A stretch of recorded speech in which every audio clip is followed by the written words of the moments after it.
விநாயகர் ஏன் அந்த வடிவத்துல இருக்கிறார்? அவர் ஏன் அந்த வடிவத்துல தியானம் பண்றோம்? கடவுள் எந்த ரூபம் வேணா எடுத்துக்கலாம். நம்பர் 1. சரி. நமக்கு அவரை நம்ம ஏன் அவர் எடுத்துட்டாருன்னு நம்ம கேட்க கூடாது, கேட்கவும் முடியாது. அவருக்கு அந்த சக்தி, அவர் எல்லாமே அவர் தான் காண்பிக்கும் பொழுது வெறும் மனித உருவம் தான் தேவையில்லை. அவர் தானே எல்லாம் நம்ம சொல்றோம். ஜடசக்தியும் சொல்ல, ஜடமும் நீதான்றோம், சேத்தனமும் நீதான் சொல்லும் பொழுது அவரு நீ இப்படிதான் இருக்கணும்னு சொல்ல முடியாது. நமக்கு எல்லா சர்வசக்தி மற்றவர், எல்லா சக்தியும் உடையவர்.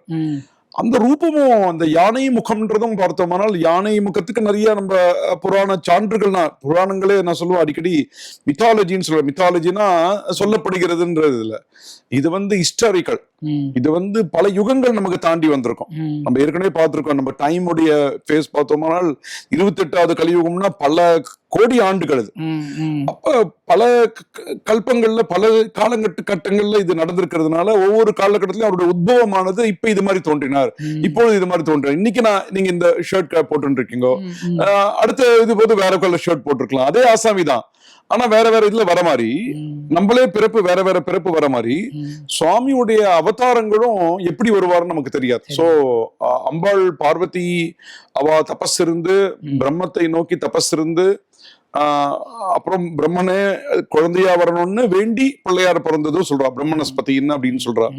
அதே மாதிரி சிவபெருமான் சக்தி அவ யானை உருவம் கொண்டு யானையாகவே பிறந்தார் அப்படின்னும் ரூபங்கள் அது மாதிரி சொல்றா.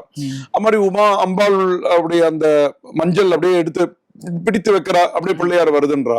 இது ஒவ்வொரு காலகட்டங்கள்ல இவையெல்லாம் ஏற்பட்டன என்பதை நாம் புரிந்து கொள்ள வேண்டும்.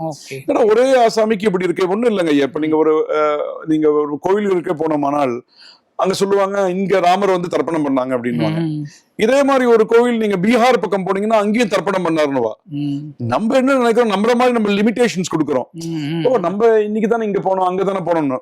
கடவுள்ன்றது எல்லா இடத்துலயும் எங்க வேணா இருக்கக்கூடியவர்.